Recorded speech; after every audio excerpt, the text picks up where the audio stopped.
I'll bet you 50 push-ups on pig. I grew up hating the police.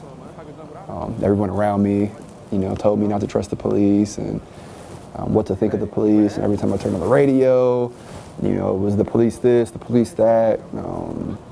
I wouldn't say I was a good kid, Mal. I mean, I was wrapped up in a lot of things I probably shouldn't have been wrapped up in. Anthony today, compared to what he looked like then, I mean, he's a young man, very skinny, and he still had hair. Not much of it, still had hair, but he was definitely trying to find his way in the world. But I'm working out, and this short, stocky guy walks up to me, and he's like, "Hey, you're using the machine wrong."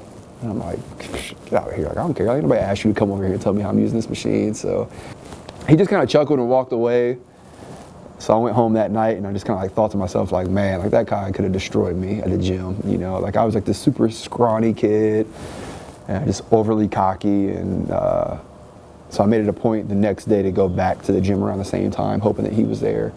And he was. So I walked up to him and I apologized. I'm like, "Hey, I was completely out of line. I'm kind of going through some things." And he's like, "Hey, it's all right. We all go through things. If you ever need a vent," he introduced himself to me.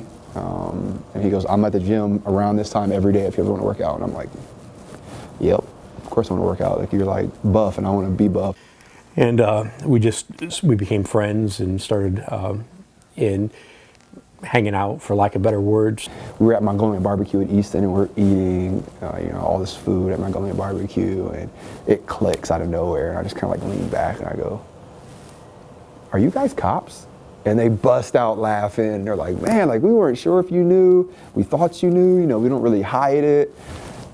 So they got a kick out of it. And once again, like it completely like wrecked me. I'm just like, man, like this whole time, like I thought cops were a certain way.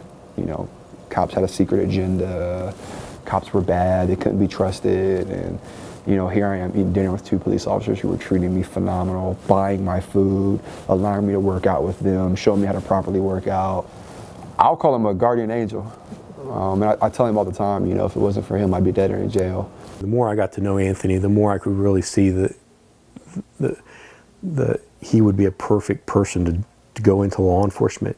He kind of like pulls me aside and he goes, "Hey, what would it look like if you got your life together, became a police officer?" And I cut him off. Nope, there ain't no way I'm gonna become a police officer. Even if I wanted to, there's no way no one would hire me. But he made me a deal, and the deal was if I was to drop down part-time at my job to allow myself to focus more at the academy, do a phenomenal job in the academy, that he would help me pay for the academy. Ended up graduating president of the academy, which like blew my mind. The sense of accomplishment that I had was like overwhelming, and I was like so proud. Like, like watching my mother pin my badge on my chest for the first time. It's just when I graduated the police academy, it finally gave me like a sense of hope and accomplishment, and really set me straight, like as far as my thoughts. I think going back to where he grew up and how he grew up has really made the man that he is today. It's a video. Why y'all still smiling? You about to beat me? Yeah. You sure? Yeah. 100%? Well, let's get it then, Tank.